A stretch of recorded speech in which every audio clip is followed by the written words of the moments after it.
you seen enough in our team to say, Nigerians, make una go sleep, gonna relax. This team is going to compete for the title. In football, they say you are as good as your bench. For us to be able to go far in this tournament, you see those players that are on the bench, they have to believe in themselves that they can equally deliver the job as much as those ones that are playing from the first 11. We've been there before. This place that we are now, we've been here before. In 2013, what Lookman is doing today was what Victor Moses did. What Osimhen is doing now was what Emenike did. What Akko is doing is what Brian Ideye did. Put the team first. Sacrifice your own goal for the team. Edafe, later send me the video clip of this goalkeeper wey dey your bench from Tanzania league. Send me in clip make I watch. My friend gets to go to stop. The African football does not respect anybody. It doesn't know the club you play for. It doesn't know the type of players you bring on the field. The car started somersaulted, like all of that was coming out from Mama was blood of Jesus. Blood of Jesus. If we go there, let's go there. The Tanzania league is better than the Nigerian league. Let's call it spade a spade. The Nigerian league is you are not crap right now. Me. I am not understanding me. Edafe. No, I will not understand you. They went to China. I saw what they did in China. I really don't care about the Tanzanian league. I care about my own league. How do we promote our league if we don't promote our own people from our league? 5 smart financial decisions you made in your life. 5. More talk truth. This Babayaro they talk to would have been one of the best goalkeeper in the history of our country. Is this Tunisia we are playing? To me, I'll be very honest. The first half, I was like, how can this team qualify for the World Cup and we, Nigeria, we are not going to the World Cup? Mr. Rigobert's son, can you tell me any of the people you mentioned or anybody else in the world, probably apart from CR7 himself, who can score that goal Victor Osimhen scored? All right, let's get into it. At this stage of the tournament, the gloves are off. All scores are being settled. The big dogs are off the leash. And the line between contenders and pretenders is getting clearer by the game, thinner by the day. Nigeria got their revenge via Congo Center message. Egypt reminded everyone that experience still beats talent every time. And AFCON is absolutely living up to the hype. And once again, I'm not doing this alone. I've got my brother, my main man here with me, the man who sees the game before it unfolds, our AFCON inside man, the oracle himself, where he internet know they work all the time. Edafe Eseoghene. Well, thank you very much. It's not my internet, it's the internet of Morocco that I've chosen to freeze up. There's good internet everywhere, but not in Fez. Fez is ice cold, making us look like Eskimos. But thank you very much. And I don't know why you're copying me, why you choose to wear what I'm wearing, but hey, it's okay. So our time to time. Who's senior? Now junior, the copy senior, don't forget. African bully, Nigerian bully. Seniors are always right. Let's keep it going. No worry. Go and use it to win the World Cup. And today, we're joined by a man who understands pressure from the sharpest end of the pitch. A former Super Eagles forward with 8 goals in over 40 caps for the great country, Nigeria. A FIFA Under-20 World Cup Golden Boot winner. A striker who lived on fine margins and lit up Europe with spells at Inter Milan, West Ham, and Lokomotiv Moscow. I go need to ask, this locomotive, is it the locomotive of train or what? Ladies and gentlemen, join me in welcoming my brother, my man, Victor Nsofor Obinna. Good morning, big brothers. Thank you so much for having me on your podcast. It's an honor, man. It's an honor. It's an honor to have you. We're delighted. So much. Super excited, especially that oracle there. Yes, thanks to him as well for inviting me to your podcast. And I must commend you guys. You are doing a fabulous job, and I just want to Thank you. thank you guys for the value that you're putting out there in Nigerian football in large. Thank you so much. All right, we've got a proper show lined up for you, people. My name is Emmanuel Babayaro, but you can call me the Godfather. You will not be mistaken. Iwadago, live from Abuja en route to Morocco. Welcome to Special Delivery.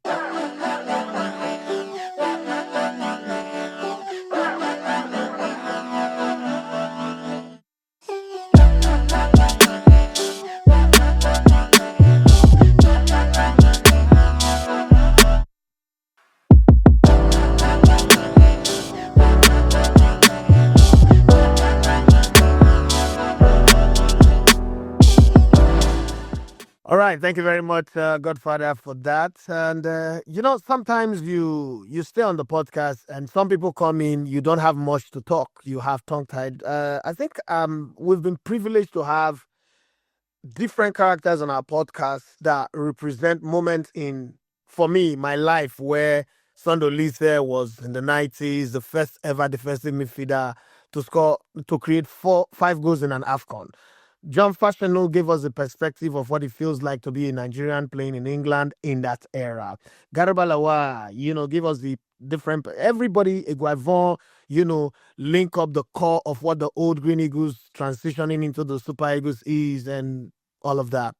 And we've had Greg Etefia, we've had Emenike, who touched my soul with the story of his late father and the reason why he built the hospital and the amount of employment he's created.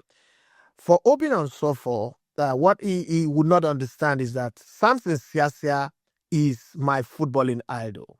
So anything that affects Samson Siasia kind of like directly affects me. I don't know why, but I love the man that much. And so when I see players who played for Samson Siasia and did what they did with their hearts, there's always a feeling that Nigerian coaches are not good, they are not tactically sound. But then if you go back to 2005 and 2008, for those who don't know, 2005 in Holland was the World Youth Championship. Obinna Nsofor was there. And then at the Olympic in Beijing, he was also there scoring goals after goals after goals after goals.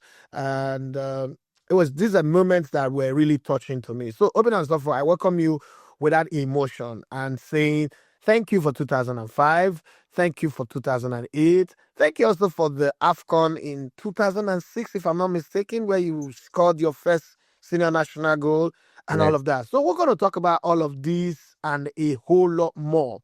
Let me first start with something that is off AFCON, off the beat. How did that accident happen where your car somersaulted a couple of times, and then you just came out with just a small scratch? You were unconscious, taken to the hospital, but nothing happened to you. I mean, it was a story. The story was that a car was trying to overtake you, a car was swerving to your side. Give me that story. Well, thank you so much for your introduction and all the things that you have said concerning the 2005 with under 20s and the Super Eagles playing in my first AFCON in Egypt 2006, and also other AFCONs that I was opportune to be involved with the team. Well, going back to memory lane, like you said, it was one of the most delicate moments of my life. Why I said so is that, I was very young and I was 18 at that moment when it happened.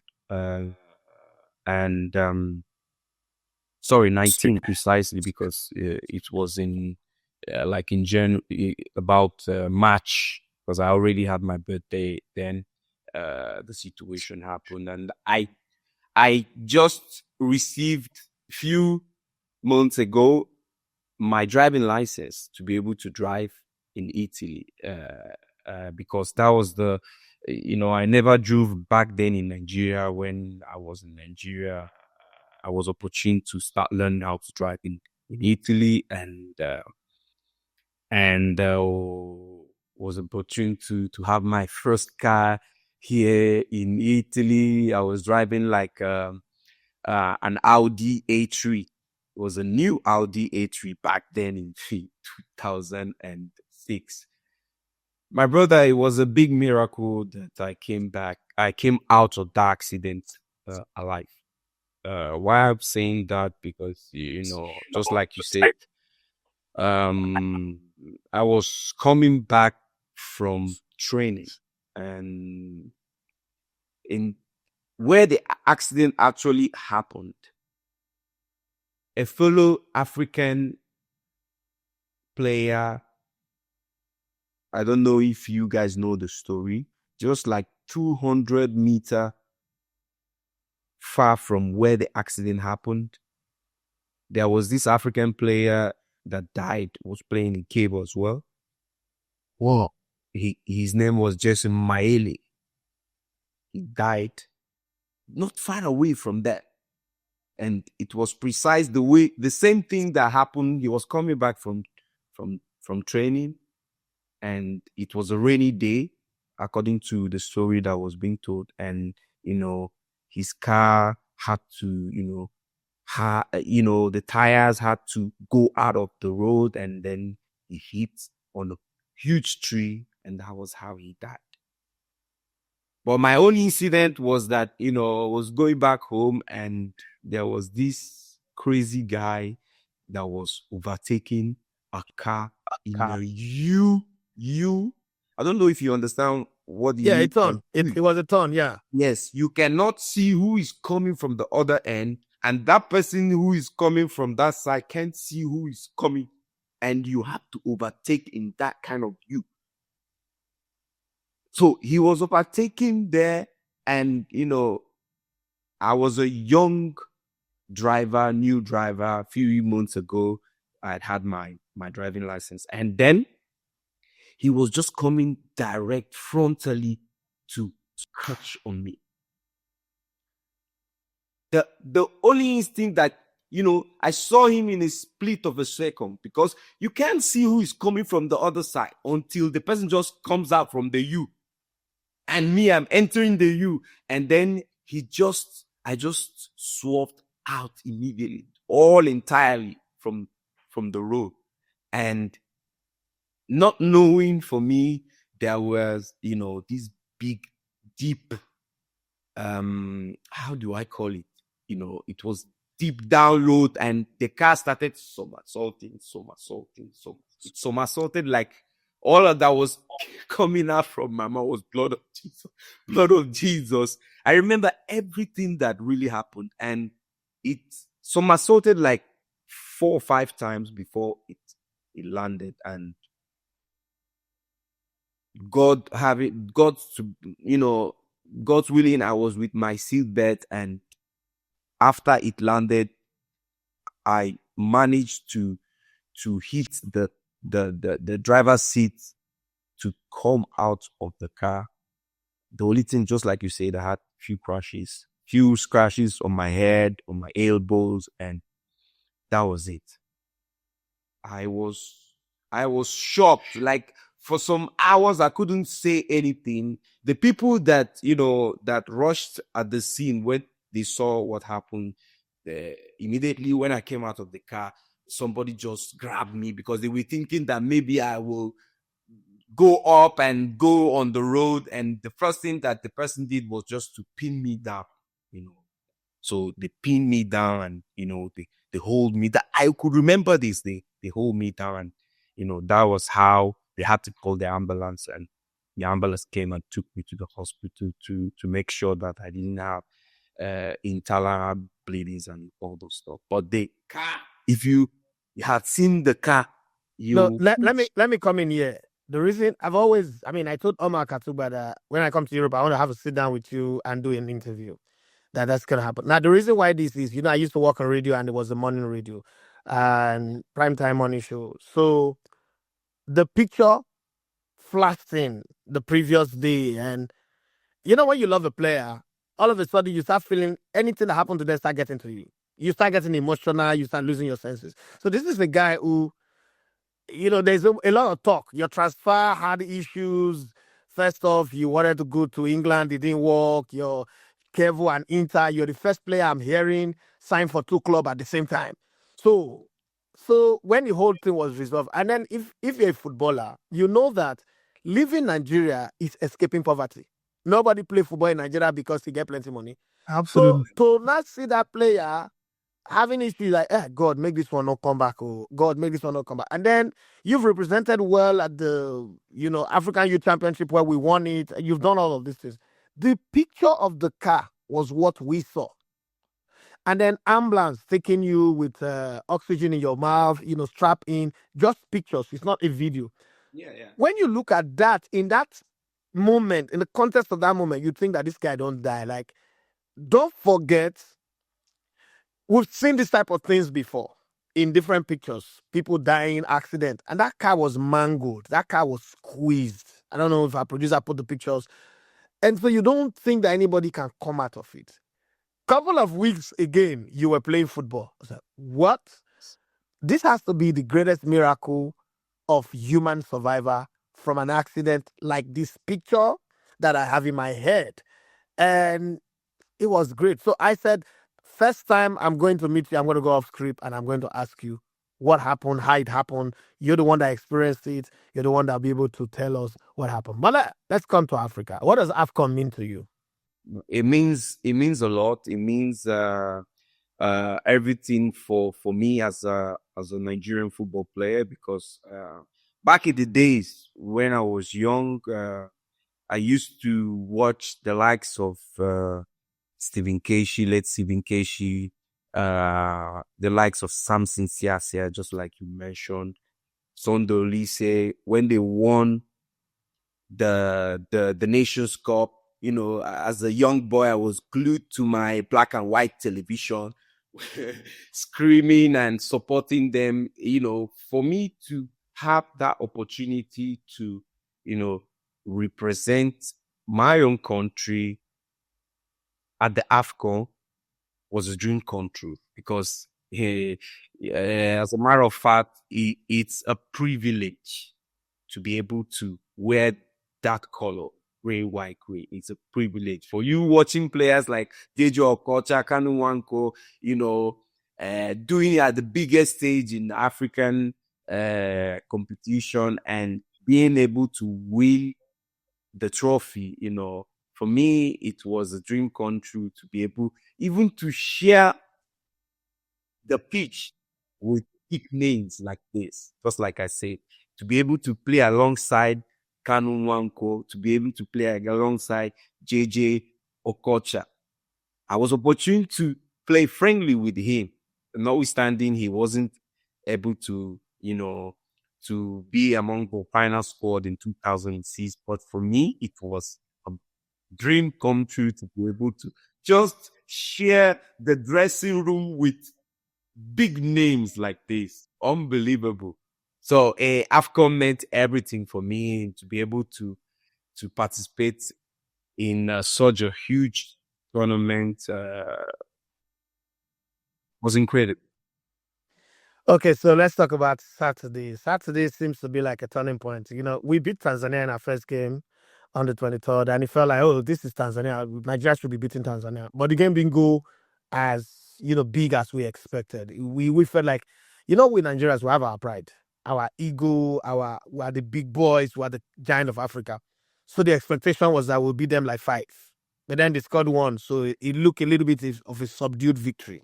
But yesterday we made a statement, and in the game ended, the panicky side with a 3-2 result, but we scored, and it changed everything.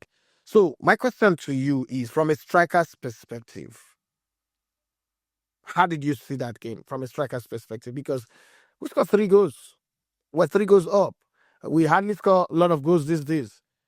How did you see the game? Just like you said, the first game against Tanzania wasn't the best game.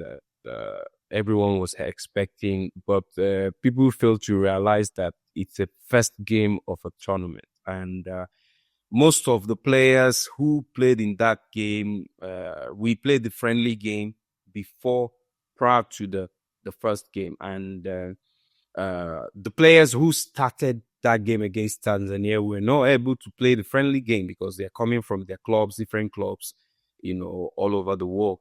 And it's not easy to settle in immediately when you play the first game in every tournament is the most difficult one.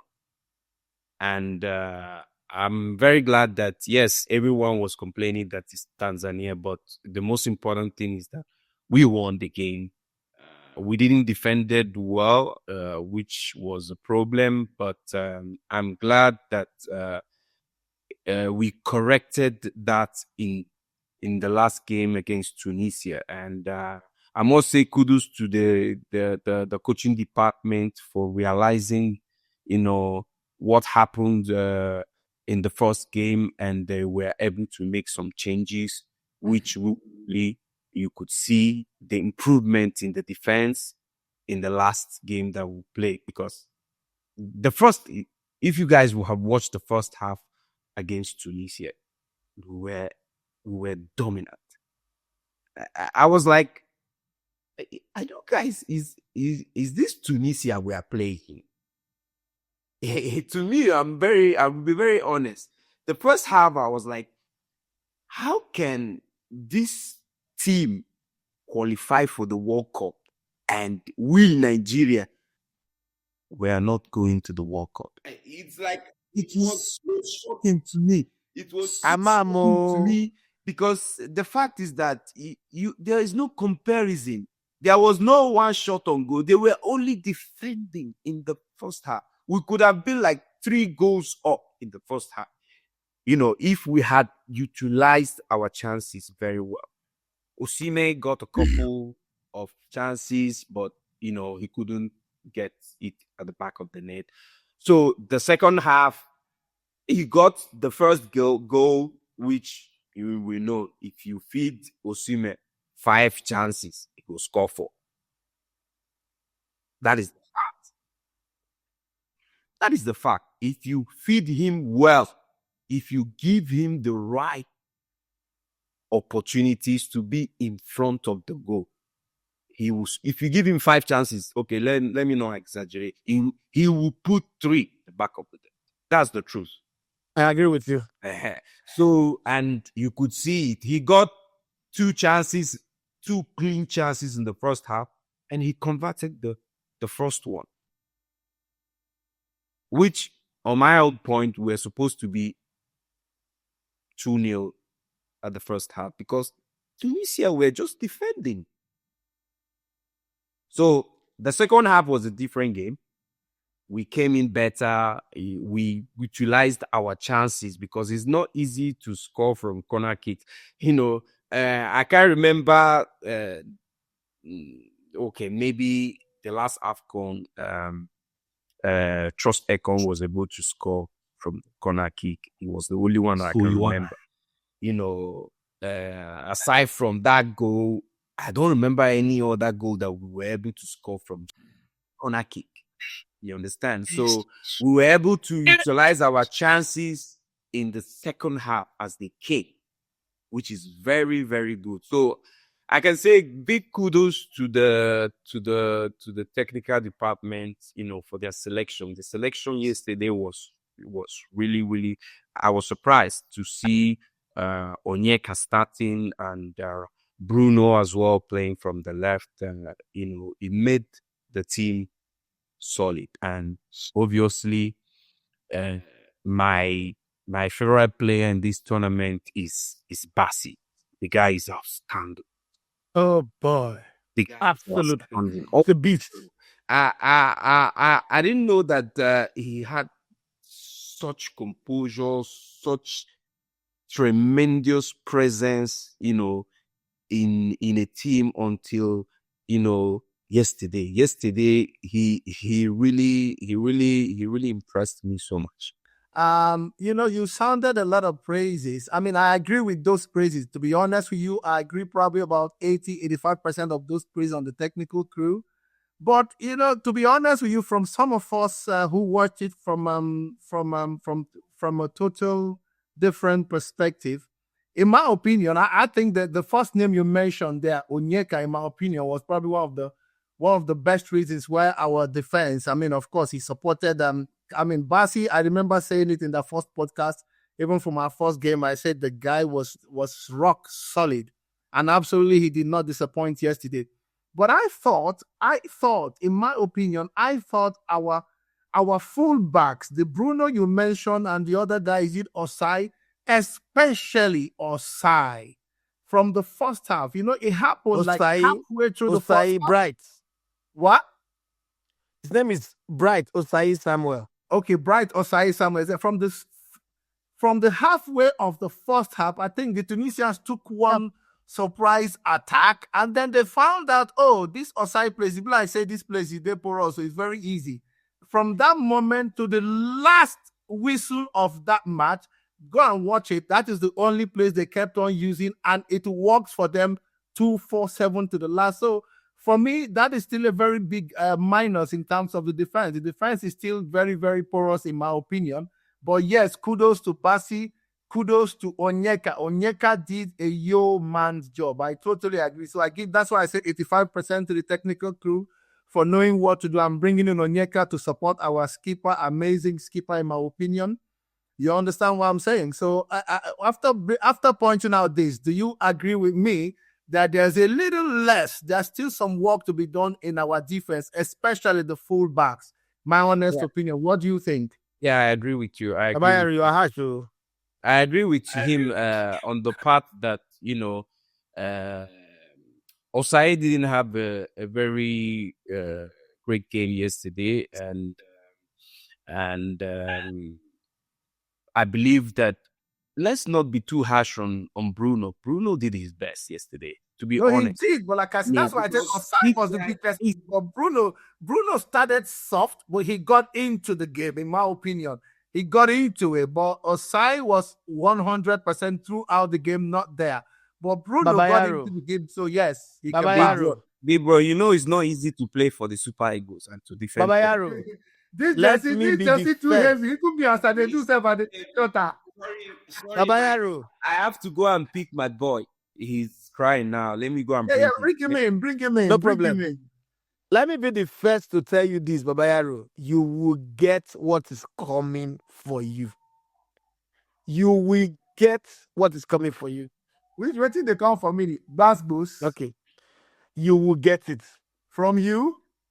And me, okay. No, but Osai didn't do too well. That's all I said. Bruno was okay. We didn't consider a goal from his wing. I don't understand. I'm just telling you. The attack was all through his wing. Every single attack the Tunisians made were from his position.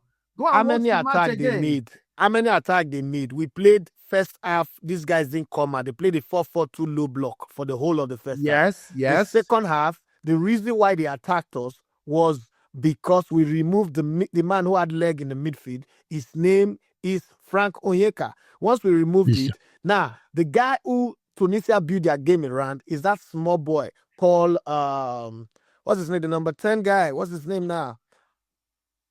Hannibal Masbury, or what's his name was. It was Hannibal, and Tank was the guy who was shutting him down. Once they removed Frank, remember they removed Frank and didn't bring a midfielder to replace him. So when they removed Frank, again, don't forget that our attack was compact in front. Our attack was very compact in front. And when we lose the ball, all of them had leg. Go and check again. Frank did a yeoman's job. You see, I mentioned it, but go and check the yeoman's job Frank did. He was always supporting and blocking for Osai from the right-hand side. That's the point I'm still making. That's his saving job. Grace. Not that's because his job. Osai was doing his job, but because Frank was seriously supporting him, rightly doing so too. So I agree with you to the extent of Frank. I said it here that Frank did a yeoman's job For me, Frank and Calvin Bassey were our best. They were our defensive rock yesterday, no doubt about that. But Osai, give me all the bad balls you like, but Osai was our weakest link. My personal opinion. And I stand with it and I can defend it with all the indices as well. I hope you don't come and do an apology like Sunday session. Apology to not say he played well. So you tell me. Definitely. Okay, you that does not want basketball, tell me, did he play well? Did he play above board? You say it. Say it. The entire team played well until the coach made the substitutions that caused us to implode. I think it's the substitutions that I blame it on. Listen, to be very honest with you, in today's football, as a fullback, you need the full complement of your forward or your wide players to come and double pad for you. If they don't come, there's a problem. Once Mosley Simon came in, he wasn't dropping back. The other player that came in, the two players that came in, when Tank and Akko was removed, they weren't dropping back. And that's how, from a low block 4-4-2. keep saying it. Why do they keep substituting that Akko? Why? I don't understand. I don't understand. That man is super. To be honest, I don't understand why they are substituting him. Akko was the Amokachi. He's not was the Amokachi of that attack. That guy is. It is what it is. That guy is doing a tremendous work for the Super Eagles. Because he works like you anyway. He works like you. So I don't understand why they keep changing him. Is it a must that they must change him to put someone else to have a playing time? Edafe said that the last time, and maybe they already picked a time to say they must change and put in someone else. Yeah, some coaches are like that. Yeah. Some coaches are like that. But like before you said, Edafe, if nothing is broken, what are you fixing? The man is super for us. So why change him? Well, let's move forward. Let's move forward. Obinna, you're looking at this AFCON and you're seeing different teams. Like we say on this podcast, that African football does not respect anybody. African football does not know your name. It doesn't know the club you play for. It doesn't know the type of players you bring on the field. Some carpenter from one village can be the goalkeeper of Botswana and be saving balls from Sadio Mane and everybody in Senegal. Some truck pusher can be the player for Comoros and be playing against the best players of Morocco and not even remember whether these guys are the players I watch on the big screen. So for you, what teams have surprised you the most so far? I know that the big teams are still being the big teams. They're all topping their groups and all that. But what teams have surprised you the most so far? To be honest, I would still say this team that knocked us out from the World Cup. From not going for the playoffs again. What's that? DR Congo. Yes. Democratic Republic of Congo. Yes. I'm impressed. I'm still impressed with the way I watched their game against Senegal. And for me, with the team that Senegal has, for them to be able to come out of that game with a draw, it speaks volume of their team. Obviously, this AFCON, we know that Morocco is the favorite. Morocco are a team to beat. Secondly, we have Senegal with the talent that Senegal have as a team, and also they have experience. It's very important. They have bunch of experienced players that have played in competitions that are very, very important, and they have won the AFCON as well. So I think these teams, just like I said, the Moroccan team, they are the favorite, the Senegal, and also for me the Ugandan team, the DRC Congo team. Impressed me, and I think they are gonna shock people in this tournament. So since the tournament starts, a lot of people have been talking about referees, and more from an emotional standpoint than a real IFAB rule point. But we traveled the longest distance of this tournament to Agadir to see one of the biggest games in the group phase, Egypt versus South Africa. And we came back not fully satisfied there is a feeling that South Africa was robbed. Even though the rule book says otherwise, the penalty awarded to Egypt for the touch on Mo Salah's face, people find it like it's a very soft one. And then again, that handball at the very dying embers of the game that was ruled as first as a foul outside the 18-yard box, and then when he went to Vieira, the rule of the game, the IFAB rule of the game that says if a player is falling, the hand that he's using to support himself, if he touches the ball, it's not a foul, came to play. But people did not see it that way. Do you think South Africa was robbed in that game against Egypt? Well, first of all, I didn't watch that game against South Africa, so Well, I did, didn't see and that I'll tell game, you what, so Edafe. I'll tell you what, Edafe. The moment that thing happened, I didn't even know the rules of IFAB. I have to be very honest and plain about that. I didn't know the rules. But the moment it happened, the first thing that came to that I remember one or two of my boys were watching with me. The first thing I actually said was, how was the guy supposed to fall? He has to use his hands. That's the first thing that came to my mind. That is a natural way to cushion his fall. You know, so, and then when the referee now went to the VAR and saw it and came back and did not explain, I said, well, you see, it's in sync with what I thought.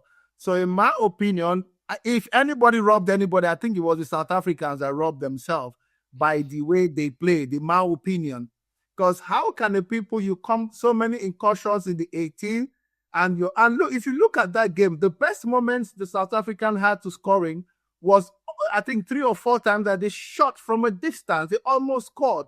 But these same guys come into the 18-yard line and they're still looking for the perfect way. They want to dribble and touch you. If Nigeria get all those chances, trust me, Morocco for collect woto, because, well, you know Osimhen. Now Egypt, you mean? Sorry, Egypt. Osimhen as they turn, they shoot. Lookman, they go first dribble, you draw, so like you saw yesterday. I was like, if Nigeria forget it, we must get goals from here. These guys in the 18, they keep looking for the perfect spot. So I saw it and I thought it was a penalty. If anybody robbed anybody, South Africans robbed themselves. That was my opinion, though. Thank you. To be very honest, but I would agree with you on this one because it was exactly what I said as well. There was one touch too many, one pass too many to the side that should have gone directly. And, you know, to think that this is South Africa, the Bolaleto, the South African League is known for hard-hitting shots. You know, the days of Siavonga Nomvete, the days of Shabalala, the days of, you know, this player hitting it from a distance, what we call Ogbunigwe in our part, the kind of shot that Victor Nsofor used to give to us. So not saying that, I felt like... Some people used to call it Tondabalogu. Yes. Fantastic. Now, you story you hear, Obinna, they no born you that time. They no born me, but I came to understand that that's what they call it.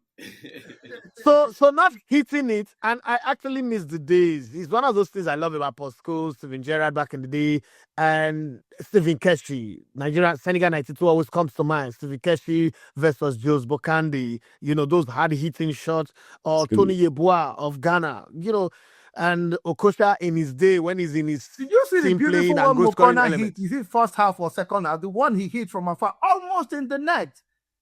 Yeah, but... And then suddenly these guys don't hit. And then the Egyptian goalkeeper chose that day to say, I want to be man of the match. Having said that. Oh, yes. I'm always going to use the Super Eagles as a canvas for my drawing. You know, during the World Cup qualifiers, we were not creating a lot of chances. We will huff and puff, struggled. There was always the struggle, like the devil was sitting in our house. But in this AFCON, what I've noticed is that we'll find a way to create chances. And we've scored 5 in two games, plus one that was the Salah that is hanging between a cliffhanger. People say it's a goal, some say so. I thought it was offside anyway. Now, but my point here is, Obinna, do you think that teams in this tournament, not just Nigeria, generally, teams are creating more chances or strikers are converting more than chances that are being created? I think it's more of converting the chances because, you know, it's not easy to score goals. It's more of converting the chances. And just like I said, I mentioned before, our striking department with Osimhen and Lookman. Lookman scored 2 goals, Osimhen. has scored one and was robbed of one. It's more converting the chances. The truth is that, also with these rules, like you guys have mentioned, there have been so many penalties that have been given. You can also say that, unlike previous Nations Cup, you don't have so many penalties that, you play during the game. And this year, a lot of penalties have been given and have been converted. Based on technicalities too, Yeah, it's robbing the game off a little bit, in my opinion. Exactly, with the controversies, like you say, they keep changing the rules. They put one rule this year, in the next 6 months they will bring another one. So, but the fact is that it's more of converting the chances than the chances being created. The strikers are being clinical. Not also the strikers you could see in all departments. Just like the defenders are scoring, the midfielders as well, with Wilfred and Didi coming with that beautiful header and the celebration. The celebration was sweet me that. In that celebration, it was a Kano Aqua celebration. It brought memories. It brought memories, fantastic memories that all of us cherished. I agree with Obinna. And I think at this juncture, Edafe, allow me 30 seconds. I want to put out a critical question. Someone on an interview that went viral all over the world when he was mentioning world-class players, chose, in my opinion, very mischievously not to mention Rigobert song. But all the things that he said there was nonsense. No, hold on. I want to put a question to him now. That's why I said. That's why I want to put someone. This out to him. Rigobert song. Rigobert song. Okay. Now listen to my question. Okay, let me make I repair my pose. Mr. Rigobert song. Can you tell me any of the people you mentioned or anybody else in the world, probably apart from CR7 himself, who can score that goal Victor Osimhen scored? That was an impossible goal. The man went backward, suspended on the air, brought it back into the net. How many people in the world can do that? And he's not a world-class player. How many people can score the goal that Lookman scored? Probably apart from Lionel Messi, maybe Kanu Nwankwo, and a few, probably just a handful of others around the world. How many people can score that with that amount of composure, split-second decision of holding back the ball, taking on a man? It's just slightly similar to what JJ Okocha did when he was in Frankfurt. Of course, he did his own 1-2 many times. But that amount of coolness, how many people can do that in the world? And they are not world-class players. Can you please answer these questions of mine, Mr. Rigobert song or Rigobert music? Any way you choose, answer me. Thank you very much. Edafe, move on, Rigobert music. Yeah, so you scored your first goal in 2006, Obinna, for the senior national team. You scored quite a lot of goals already in the under-20s. How much confidence does it give a player because playing for club is different? I mean, you played for Kevo, you scored your first goal against Parma in your debut, if my history serves me right. But for the national team, how much confidence does it give you to score your first goal? And then even if, in the case of Osimhen, you scored quite a lot of goals, a truckload of goals, you are going to be the record goal scorer for the country, but you come into a tournament like this and you've not scored, how much boost does your confidence get from scoring a goal? First of all, like you said in your question, as a striker, for you to be able to score in a tournament in AFCON, it builds a lot of confidence in you as a player, because it's a big tournament, and coming into the group stage, every goal counts, because it gives you the edge to be able to qualify for the next round. And for we strikers, we live, you're judged based on scoring. Yeah.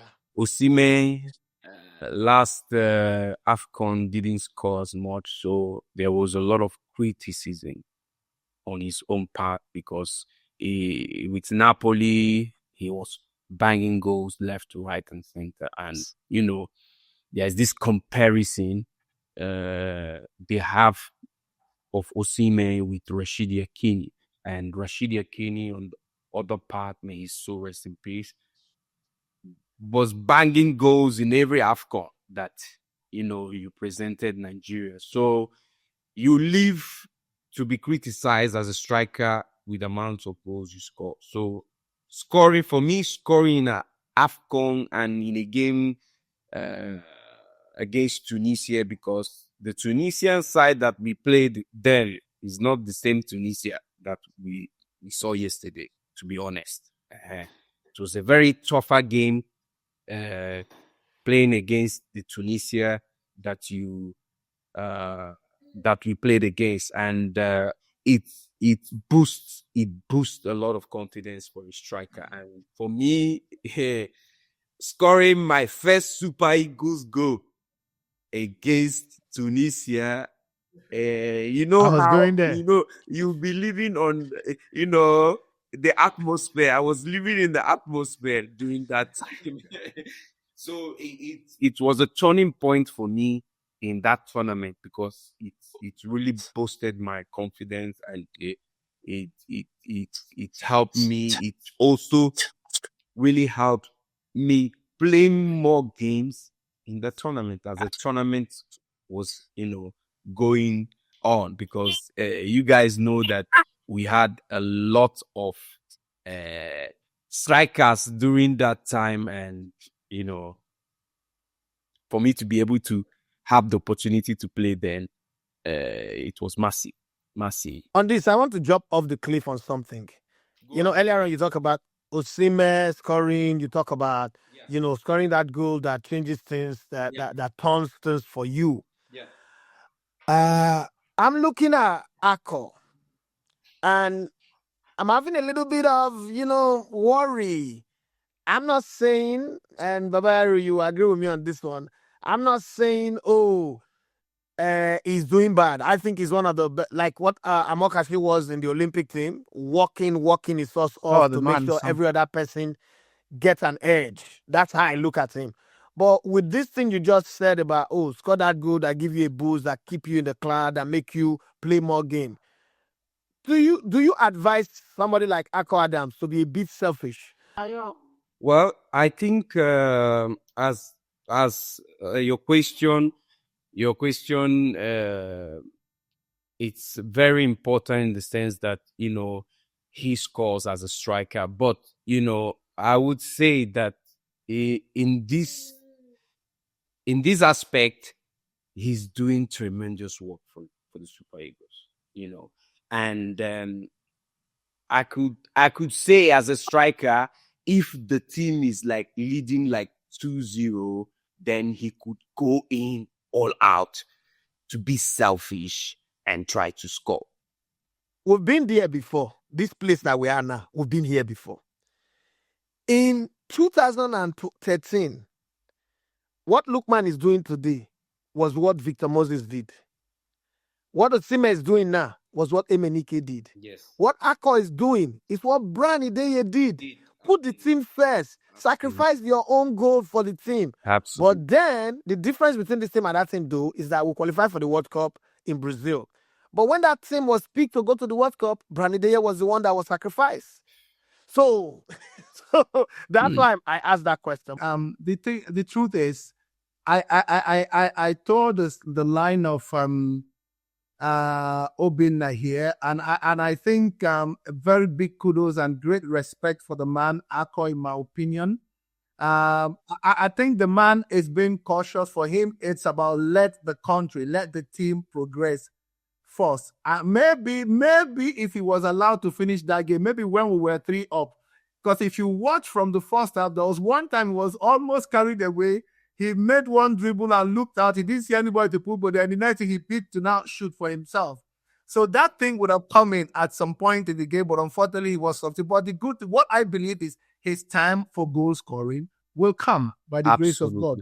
I agree absolutely with what you say. He's working really, really hard for the team. Everyone can see his input in that team. He's really doing an immense job for Victor Osimhen. You could see Victor Osimhen, on prior to when AFCON wasn't in the team, he was doing everything. I would say he was killing himself for Nigeria because there was a amount of loads on him. That pressure, AFCON is the one taking it now. We came into this tournament as underdog. We didn't qualify for the World Cup. We were a terrible, very horrible team. We were draw specialists, Lesotho, Zimbabwe. We're not the teams that we do fasting and prayer to play against. We're even looking for a back door, like a thief in the night to go to the World Cup. We're trying to interpret a country's constitution against FIFA's law. But we started this tournament with two wonderful, wins. And I know that in 2021 in Cameroon, we also won our first 3 games, beating Egypt along the line, and then we got knocked out by this Tunisia. Have you seen enough in our team to say, Nigerians, make una go sleep, make relax. This team is going to compete for the title. Because just earlier on, you were naming the teams that you think will stand out, and you named Morocco, DR Congo, and Senegal. You didn't name Nigeria. But from what you've seen from the 2 games, have we done enough to convince you to say, okay, you see the Super Eagles team with the plethora of attackers that we have and them gelling and clicking into place are good enough to go win the tournament? I think no. They have not fully convinced me, but on my own part, I have 2 suspects. Suspects in the sense that if we can be able to put these 2 things right, I'm coming my point. If we can be able to put these 2 things right in the sense that, for any team to be able to go all out and have the opportunity to win a tournament, you must have the players that are coming off the bench. They have to make the difference. Oh, that's true. In football, they say you are as good as your bench. Absolutely. For us to be able to go far in this tournament, you see those players that are on the bench, they have to believe in themselves that they can equally deliver the job as much as those ones that are playing from the first 11. That's the only way I believe that we can go all out to be able to win this AFCON. Why am I saying that? Yeah. Because if you look at your bench and you are thinking twice of making changes, then there is a problem. And another suspect that, to be honest, that I'm not fully convinced. Last AFCON, he gave Nigerians a lot of hope, was the goalkeeper. To be honest with you, this AFCON, anytime... please stop laughing. Anytime that the ball gets towards our goalkeeper, like, I know I'm not the only one that is feeling this. A lot of people's mind that's why Babayaro is laughing. Are having high blood pressure because he tends to give this vibration that all is not well. I give you an example concerning the goal. I'm not talking about the penalty. The goal that we conceded. If you guys watch really well, it was a good header, but could you see very how he fell down? The way his left leg was folded inside, and he was like a kind of always wanting to get injured. No. As a goalkeeper, you cannot. You're a goalkeeper. I'm directing this question to you. Obinna, blame it on your goalkeeper's coach. Blame it on the administration of football, in my opinion, because these are some of the things we've raised. But unfortunately, we come from a country where criticism, constructive or not, you're considered an enemy.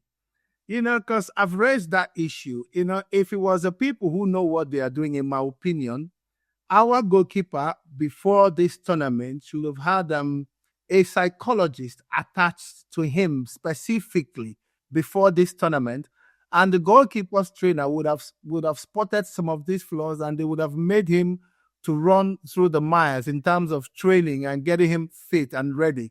But unfortunately, because don't forget, before this tournament, the man had a little bit of blip. At one time, he was thought he might not even be able to come to the AFCON.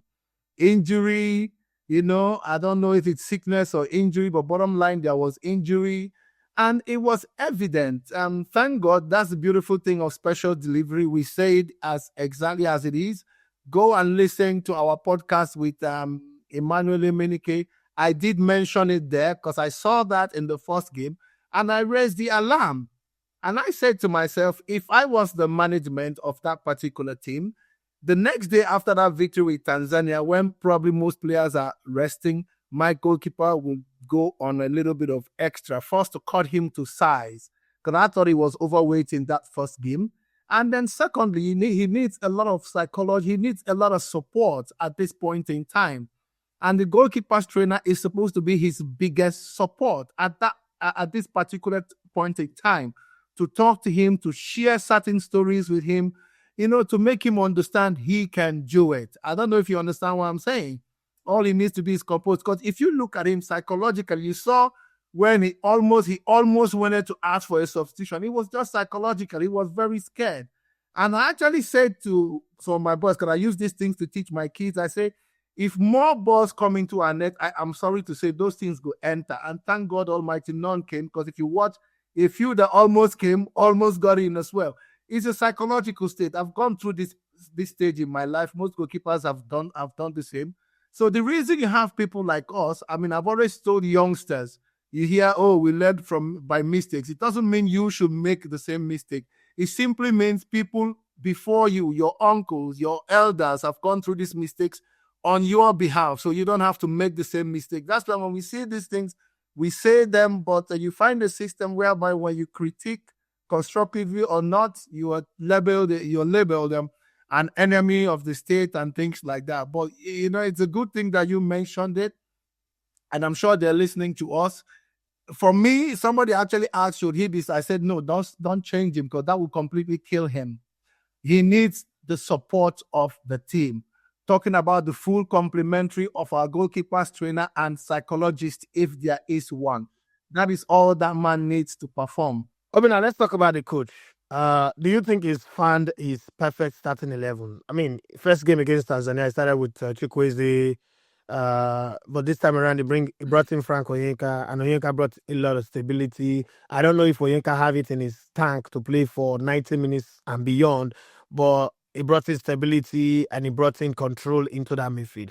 As a coach fan, Eric Shaw, the man who believed in Juju, the man who responded to one of my staff, that the cats that was meowing during the interview, I've answered his question. I'm sure you guys saw that video. Even the BBC took that video and put it on their platform.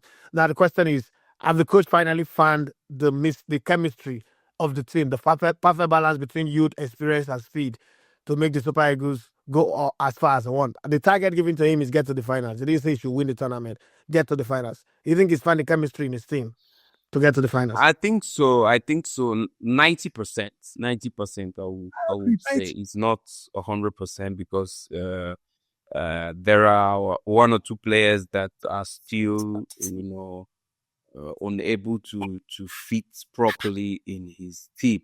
But I think 90%. He's very sure of his first starting 11. We could all see it as well. And like I said before, kudos to him to be able to recognize that, after the first game against Tanzania, that he needed to be able to win the midfield. That is bringing in Onyeka. Onyeka did a tremendous work. Absolutely. He also, if you guys could really watch very well, he also gave room to Iwobi to be able to be like a Yeah, playmaker. he did. He did. He brought a tremendous balance in our midfield yesterday, and I must confess that just like he said, just like Baba said, if he could have like 90 minutes in his tank, unbelievable, it would be a big plus for the team. It would be a big plus for the team. And Now yeah, go ahead. You're one player that have battled some transfer disappointment, sometimes injury disappointment as well. So you would understand the position of Ademola Lookman currently. In the last transfer window, he put in a transfer request. He had a battle with his team. Even when they refused to sell him, he's scuffled with the coach, Zeolik, got the coach fired, and he's not been in a good state of mind. He's still the what quality player that he is. But somewhere along the line, the AFCON that we've never seen in December, January before has happened. And January is 3 days from now, another transfer window is going to open. I've Lookman found the window to show to the world that I'm still that special thing that you're missing. And worthy that of other breaking clubs- your bank. Yes, I'm worthy of breaking your bank. I'm the guy that you need. I don't want to stay in Bergamo anymore, begging them to let me go.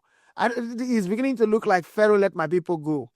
Is Lookman prime in the place where he can sell himself with this AFCON, lead us to the victory if possible, and then get the club to say, let's break the bank for him. Is this the window, the opportunity for him?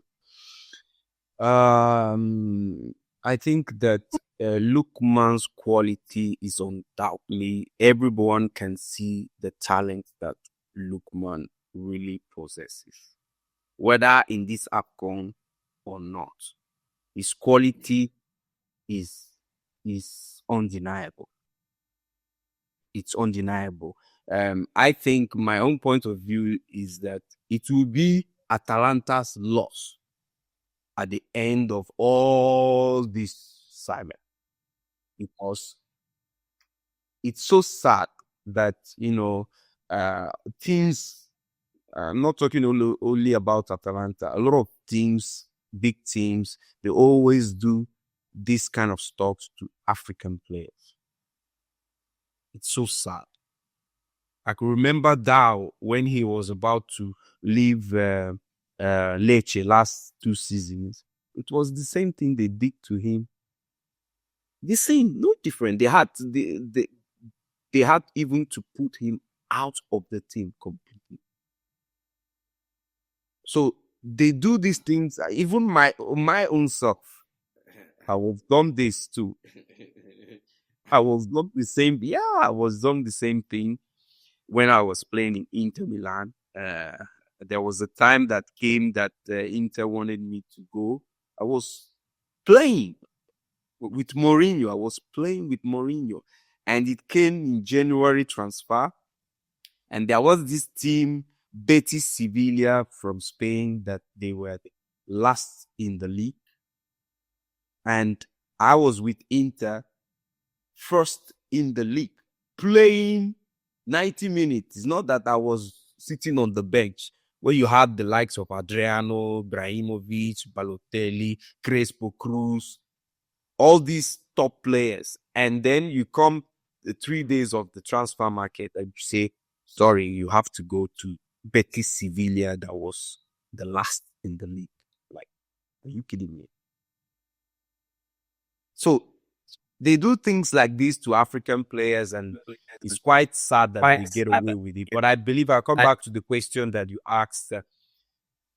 Yes, it's a good opportunity for him to be able to hire his value. But to be honest, I don't want him to hire his value so that Atalanta will gain money. I don't want Atalanta to gain more money, because they really, really try to put hypertension in this young boy's body, because I don't understand what else they wanted from him than just say, okay, thank you for your services.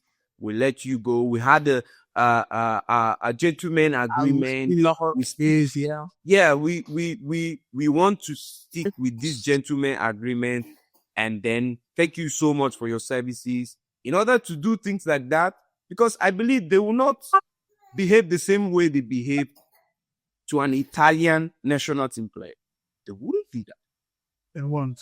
I agree with you. They wouldn't do You that. just This is you the truth. just you just mentioned a name. You just mentioned a name that it would be hard for me to just brush it aside like that and pretend like I did not hear you mention a working relationship with Jose Mourinho. Yeah.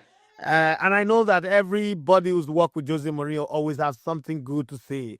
I interviewed Richard Owobokiri. I think he's the first Nigerian that ever worked with him. And he talked about his wonderful work with Jose Mourinho in his early days. At Boa Vista, Mikel Obi, Didier Drogba, Suleiman, every African who's worked with Jose Mourinho. I've got something incredible. As a matter of fact, they call him the African coach, right? Yes. Your time, I don't think it went well when they told you you're going to leave This Inter Milan. story, you know, even me, my face don't frown already. Well, to be frank with you. So what was the working relationship with Jose Mourinho like? What was it like? What did you learn from him? Is this someone you like or someone you dislike? I mean, you're free to be honest. To be honest with you, my working relationship with Jose was fantastic. Because as I'm telling you this, I remember very, very well. I was with the under 23 Olympics team at Beijing.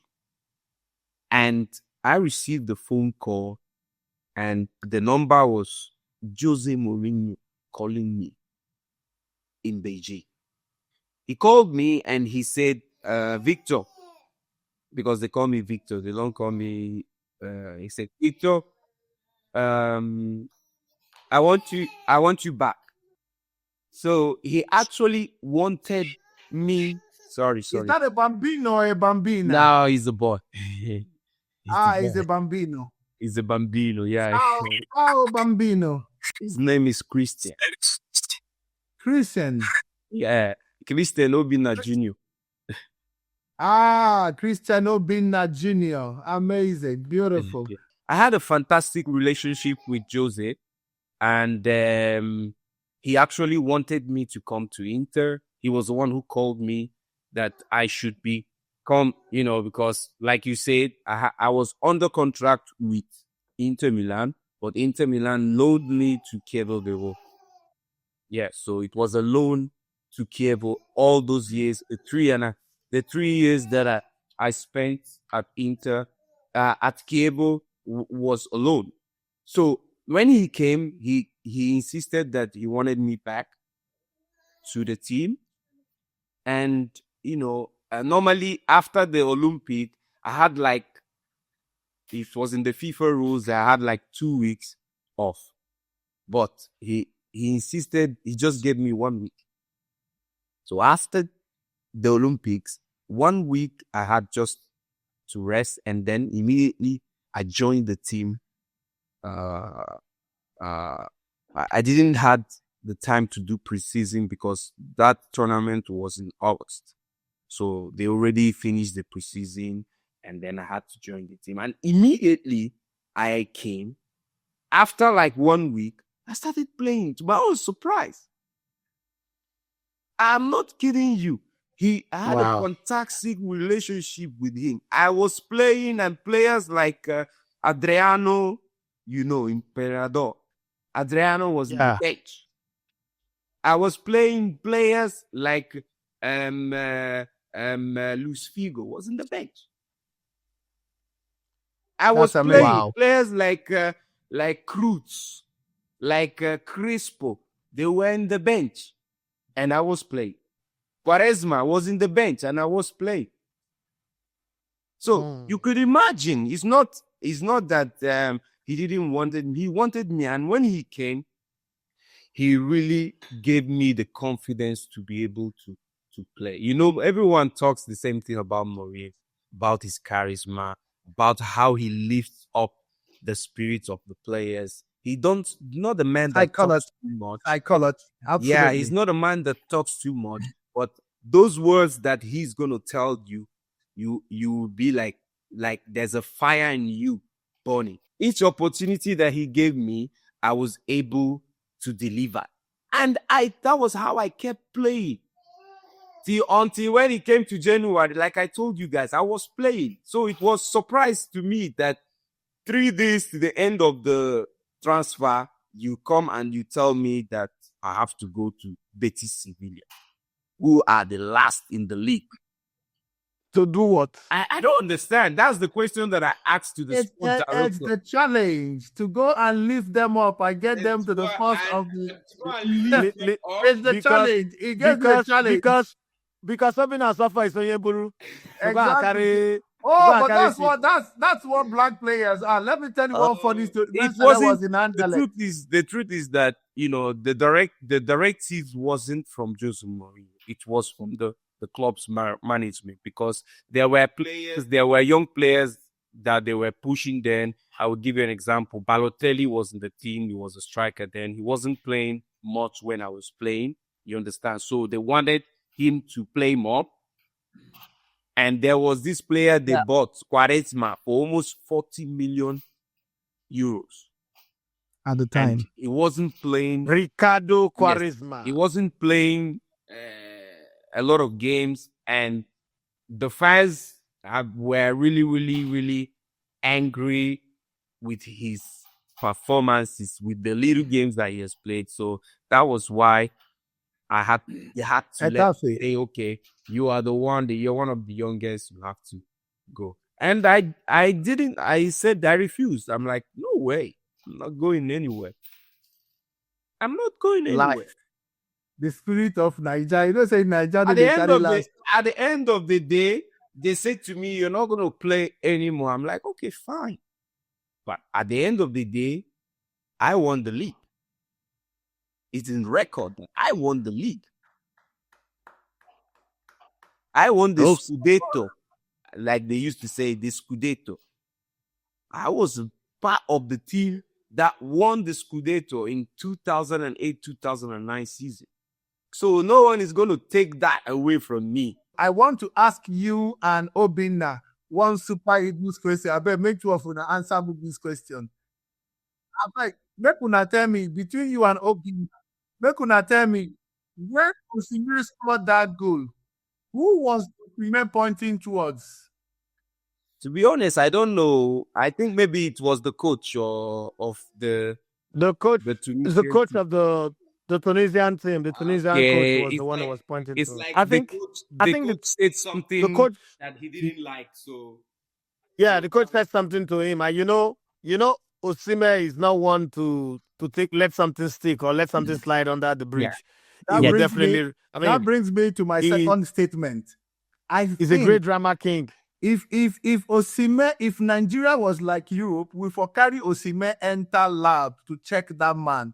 I think Osimhen has a different DNA from the rest of us in Nigeria. Like he has a superhuman DNA, because everything seems to work in reverse with Osimhen. Edafe, you'll bear me witness. In our podcast with Emenike, remember the advices Emenike said about Osimhen, what he needed to do to get back into the game and get his goals. Did you see everything played out yesterday, but in reverse? Now, yes. Osimhen took that advice in spirit, but tried and knock the ball and let the ball come before he can score. He made sure he scored first. And after he scored, he now started playing the game and giving the passes. And I was just laughing because I said, this man, in DNA, in a different way they work from the rest of us. This is a superhuman. Osimhen is definitely a very unique personality. We need a player like that in this Super Eagles, to be honest. We have a gift in Osimhen. We have a fantastic gift in Osimhen. Yes. I think that we've agreed that we have a goalkeeping problem. So let me ask this question, and it's for both of you, Babayaro and Obinna. Do you guys think that in this, having qualified, there's nothing that's going to happen that will remove us from the top of the group? So we're going to stay in these freezing phase, having qualified already. Should the coach play with Zoho or the third goalkeeper and then the reserve players? Should the coach do that for the game against Uganda? I think no. I think What's your reason for saying no? my reason is he just like what Babayari said. For him to build his confidence, they need to show him that they are backing him. Because if you put another goalkeeper just to say, okay, we have qualified, then we want to test another goalkeeper, it doesn't send the right message to the team and to the goalkeeper that you say is your first choice. You understand? What he needs at this point is the coaching department, psychologically to build back his confidence. I agree with Obinna, just like mentioned before. The goalkeeping department, in my opinion, is the least you want to ever substitute in a game. And I understand your trajectory. We have qualified. Nothing is stopping us. Yes, nothing is stopping us from qualifying, but something could still stop us from being first in our group. Don't forget. What's it called? The same Tunisia we beat has 3 points.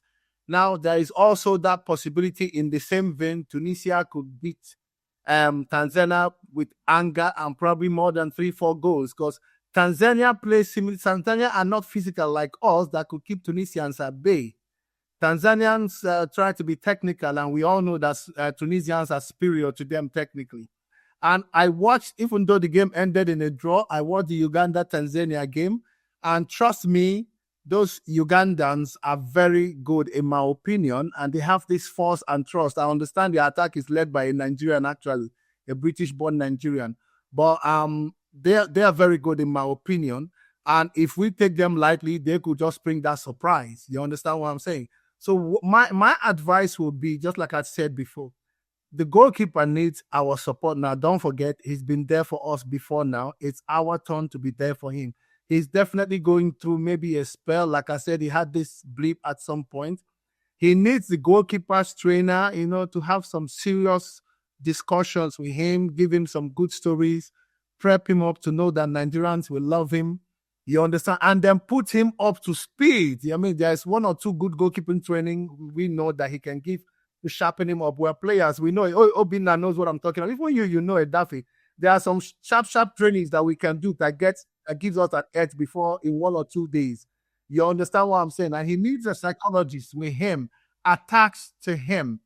That's what I think. And then he cannot use the Ugandan game now to prepare himself for the knockout stage. That will be. What about the outfield players? Shouldn't we give the other outfield players a chance? Because this is the best chance they will get. If they don't get to play this game, Outfield, yes. knockout stage, nobody's gambling. Let's be realistic. Those you. Let's be realistic. You that is actually giving the other players a chance. There was a goalkeeper that is supposed to be the one that might be challenging our number 1 choice. Yeah, which they left him at home. I don't know why they didn't take Okoye. No, he chose not to come. He said he needed a guarantee that he would be number 1. Maduka Okoye. Wow. Are you serious? He said he needed a guarantee. He cannot go there. Instead of a goalkeeper from Tanzania, why didn't you have a goalkeeper from our NPFL to promote our own league? The Tanzanian league is better than the Tanzanian league. No, if we go there, let's go there. The Tanzanian league is better than the Nigerian league. Let's call it spade a spade. The Nigerian league is crap right now. Me. I am not understanding me, Edafe. No, I will not understand you. They went to China and we saw what they did in China. I really don't care about the Tanzanian league. I care about my own league. How do we promote our league if we don't promote our own people from our league? The Super Eagles is not a marketing. It's not a tool for marketing. But here he is in your bench and may not get a mention. That's my opinion. No. A Nigerian goalkeeper would have gotten that experience firsthand and grow from there. Now, let me tell you one interesting thing that happened yesterday when I was watching the game. The commentator said when they were going down memory lane, he mentioned one beautiful thing that touched me. He actually said when did we win it last again, the AFCON?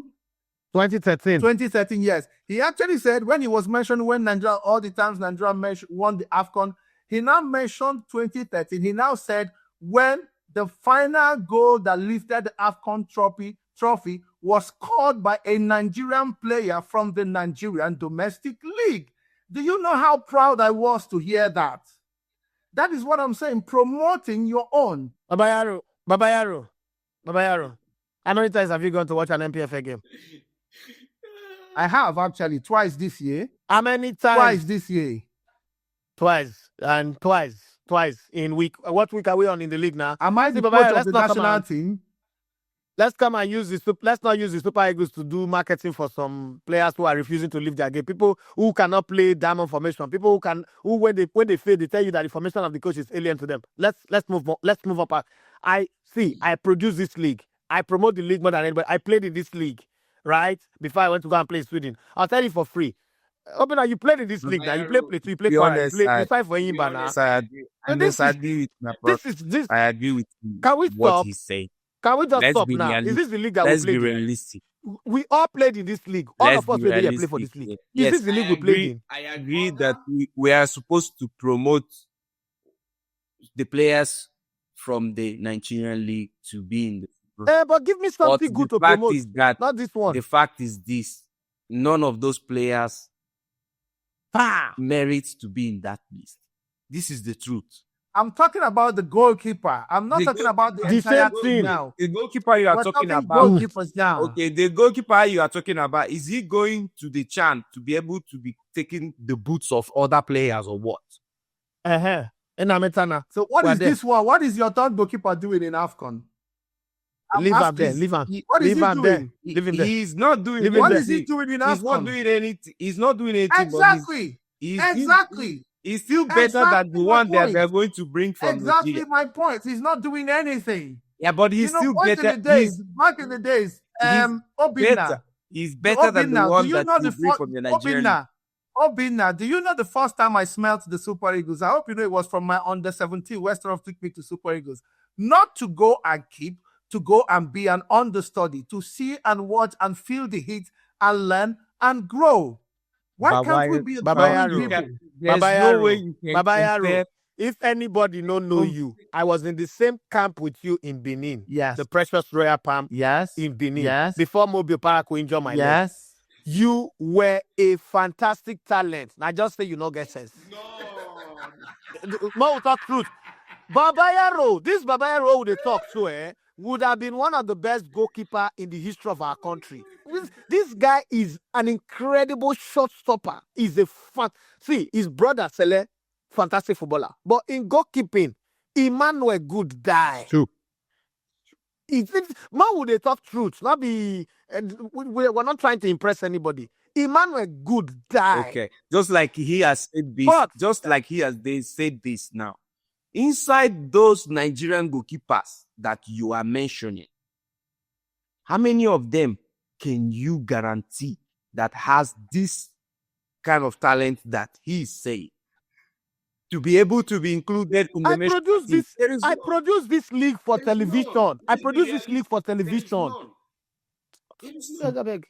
Because I bet shift. Edafe, I bet later send me the video clip of this goalkeeper where they your bench from Tanzania league. Send me in clip, make I watch. I bet. My friend gets to go take my joke. Stop. Okay, Obinna. So, let me go straight to you. Can you please tell us which national team moment stands tall? Like if you say to reminisce back on your national team moments, which one captures your essence? To be honest, was my first AFCON in 2002, 2006 with the Super Eagles, because it was my first tournament with the Super Eagles, and I was a young player who most Nigerians never knew then, and it was a turning point, like I said, in my career, and a tournament that I will never forget. And coincidentally, your first tournament, your first goal, and it was against who again? Tunisia that we're talking about right now. You understand? I remember when I called you to book for this interview, the first thing you say, bros, I have to talk against Tunisia. I can never forget Tunisia. They gave me my first AFCON goal. You were so excited, so brightened up. So that's amazing to know. Yes, please. We always avoid talking about dressing room moments, and let's talk about some dressing room moments. For me in football, I remember when I came into the media in 2004, I used to tell people that, and they hate me for it in Lagos. I said, all these journalists don't know anything about football. They're just talking about what they watch on TV. If you've seen the heat inside the dressing room, you would understand football. It takes anybody who can take the heat in the dressing room is what playing football. Yeah. And it's in the dressing room where you see grown-up player crying. Yeah. A coach will come face to face. I'll tell you Sometimes what hold story your after neck all like the this. talks. Hold your neck like this and be talking, and spit will be on your face and be telling you how useless and nonsense using F word on you. Obinna, have you had any of those moments, whether at the national team or club level? I know you were banging in goals, you were scoring, so you should be the favorite. But then there are some moments where things don't go well, especially halftime. You know those moments that the coach has prepared everything and expect you guys to do what he says and tell you that this is what the opponent will do, this is what they will do. And then you ignore it, and at halftime you're losing. And you get into that dressing room, you know, say today now die. Give us some of those moments throughout the course of your career. When I was in Inter Milan, there was this game that we played against Palermo. Palermo against Inter Milan. And, the first half we weren't playing, that good the way we wanted and the way that we really wanted to approach the game. And there were these two players they started even already. I was on the bench in that game. It started even on the pitch. And they started quarreling. And at the end of the day, at the end of the first half, they came in the dressing room and they were having it at each other. I'm talking about Ibrahimovic and Patrick Vieira. Whoa. The two heaviest weights. So you can understand what I'm talking about. They were having it at each other. And at the end of the day, why it happened then was that, there was a corner kick against us, and we ended up conceding in that corner kick. And Patrick Vieira was supposed to mark somebody that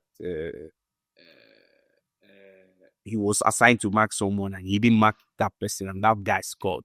And Ibrahimovic was angry, started abusing, shouting, and Vieira also was telling him to shut up, to don't shout, and all. They took it from there to the dressing room, and at the end of the day, Mourinho had to substitute Patrick Vieira in the first half.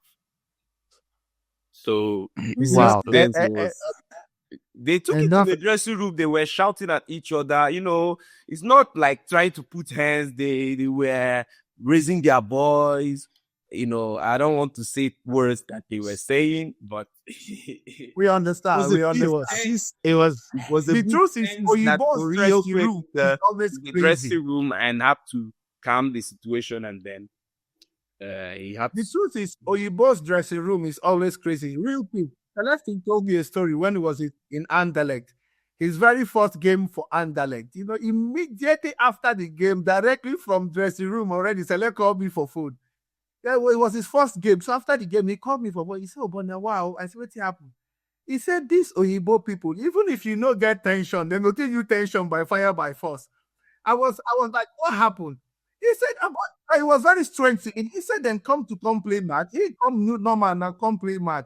He said, when they were dressing me, so most of the players were very fidgeting, some were standing up, pacing up and down. And when they pace up and down for some seconds, some of them would just shout, "Come on, guys, we're going, guys. Oh, we must win, guys. Everybody must go to war." So he was just looking at everybody. So when they felt that they now felt he was not serious, that a few of the players came and jacked him up on his shirt and were shaking, hey, come on, Celestine, get in the spirit, Celestine. He was like, which spirit? Not before we will go play. Because he was like, oh boy, if you don't get tension, this way people will carry tension, kill you. So the dressing room is not funny. I know those stories. Having said that, Obinna, real quick, we're winding down now. The green, white, green. This is the way original one where I wear, and the Moroccan one, which is the fake where that man wear. No, it's not. Your possible. father. It's not possible. Your father. It's not possible. It's Your not possible. father. I talk him again. In the words of Simi to Faz, the bad guy. Your father. Now, Obinna, Meanwhile, they here. what did this mean to you? The green, white, green. How do you feel whenever you put on the green, white, green? How do you feel playing whenever you're about to play for Nigeria and you put on that jersey and you file out your hand on your chest, national team? How do you feel? For me, it was a do or die. Each time I put on the jersey of the national team, it's a do or die affair. I go in all out because for me, it's like a unique privilege to be able to wear that jersey. It was something that, as a child, during my childhood days, it was a dream being able to play for my country. So, and, each time I had the opportunity, I had the call up to represent Nigeria. For me, it was a do or die. Each time I get the opportunity to play for Nigeria, I always try to put in 100%. Sometimes it might not go the way that I wanted it, but I always give everything. Everything. In fact, anytime I play for Nigeria, I give everything more than even when I play in my club side. Because I know what was at stake. I know how football back in Nigeria, also play. I know people that have represented the high standard that they have put the Nigerian national team to. And for me, it was a massive honor to be able to, ride on their footstep and be able to give my own contribution. So for me, Nigeria, proud of you. Yeah, Nigeria was first because it was through Nigeria that they knew who was Victor Nsofor in Europe, because I was part of the team, just like our brother said, I was part of the team that went to the training, the preparation training in Holland before the Under-20 World Cup. And there was how Inter Milan scouts saw me play there with the Nigerian team. So it wouldn't have been possible for me to play in Europe today if it wasn't for the Nigerian team. It's good to hear this. It's good to hear this from you. It's more like a mentoring for our younger generations. Because you find a lot of them are not very appreciative when they're playing for their country. So they need to start understanding what it means to wear the green, white, green. So thank you for that answer. Please, Edafe, before. I think that the current generation sees football playing for Nigeria different from what Obinna and his generation saw it. But Obinna, life, they say, is a game of choices and consequences. Absolutely. Everything we are today is the result of the choices we made 10, 15, 20, 30 years ago. And good or bad. Yes. Football, again, is a game of choices or decision making. The choices you make. Every time you have the ball, you are faced with making a choice. Who do I pass to? Do I shoot? Do I dribble? Do I run? All of those things. And the end result is the consequence of those small decisions or choices we make in the course of 90 minutes. Let me put you through a little drill. What's the most stupid decision you make in terms of spending your money? What's the most, like when you look back now, like, hey, Obinna, did I do this thing? Victor, did I put money and do this? What's the most stupid financial decision you ever made as a footballer? It might sound crazy to this new generation now, because with the experience that I have now, going back to how lavishly I spent my money on buying clothes, shoes, all those stuffs, it doesn't worth it. Expensive, not normal. There's a difference between expensive brand clothes. Just make you Buying clothes up to 30,000 pounds. I Whoa, want jacket. £10,000. Yeah, one jacket up to 10,000 pounds. One. Not talking about. I like cheap things though. Yeah. Things too dear. I need to fit me. Buying one shoe, 5,000 pounds. Give me. You not go fit me. So, and though, to be honest, those were the most, how do I put it? Rubbish things that I spent my money. With the maturity that I have now, and with the experience that I have now, being a responsible man with family, I would have never thought in or think or try to do things like that, because it's a waste. 5 smart financial decisions you made in your life. 5. Wow. I would say number 1 is real estate. Number 2 is acquiring lands. That's number 2. You what? No, Is your boss. Carry him. Show your fans Is say your you be boss. correct father. You sabi. Number 3, you want waka or ya waka? Bye bye. Do you want make I waka with you? Cake. You want play ball? He dey play. Wahala dey. Wahala dey. Wahala dey. He dey play. So number 3, I said the first one is real estate. The second one is acquiring land. The third one is investing in the stock market. Number 4, making sure, that, I help my, my siblings, my family. As an making African. sure that, they are okay, and they are okay. Let me just put it like that. And the fourth one. The last one,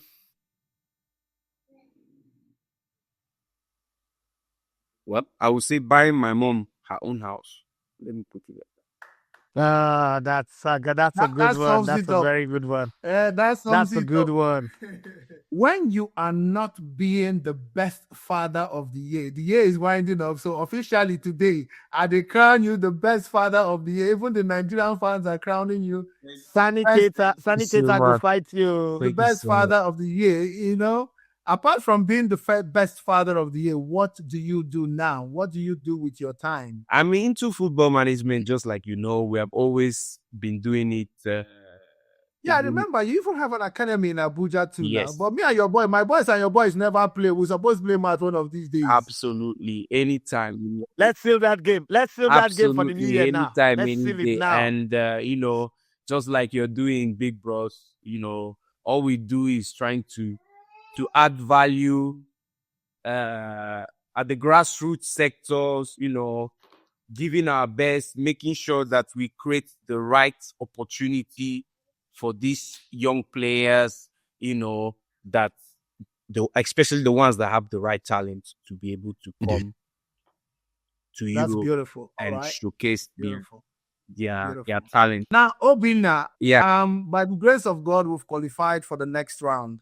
I mean, we talked about the last game, how we should be executed against Uganda. But now I am looking ahead because we're officially moving ahead no matter what happens. What would be your advice to the team in the knockout? Knockout na different game. Knockout no be different game. No, this one na they knock you are out. So what would be your advice? My advice on the knockout, the truth is that bunch of these players that are in the team are not new to playing the knockouts. they have been there before. All they need is to be able to play for each other, because we have more individual brilliance than playing as a unit. So that is where we need to look into. yes, that is where we need to look into, going to the knockouts. So they have to play more as a unit. Just imagine the cool-headedness of Lookman as they gave him that pass.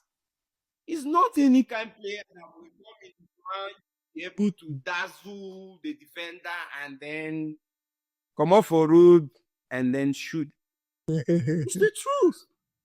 Yeah, So I agree. we have players that have that experience at the big stages. We're talking about somebody that won the Europa League, scoring how many goals?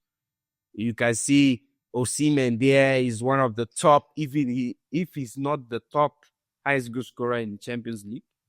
So he's the top highest goal scorer, maybe And also. somebody in said the it's top not 50. world class. Can you imagine? I beg, just leave some people. I don't know what's now. Maybe I'll in call Planet Angelo. class. I will call Angelisi or is it? Bad Belle now. No, we they call him Bad Belle for pidgin. Bad Belle. Your parting shot to Nigerians, your fans, because they're hearing from you for the first time in a long time. Your parting shot. Is to thank all of them for their continuous support, for their love, and also for their well wishes, and wishing everyone a happy New Year in advance, and to enjoy these happy holidays with their family. One love to everyone. Special delivery always does it specially. We're here for you. We're not backing down. We're back and here to stay until we see you again in the very next special edition.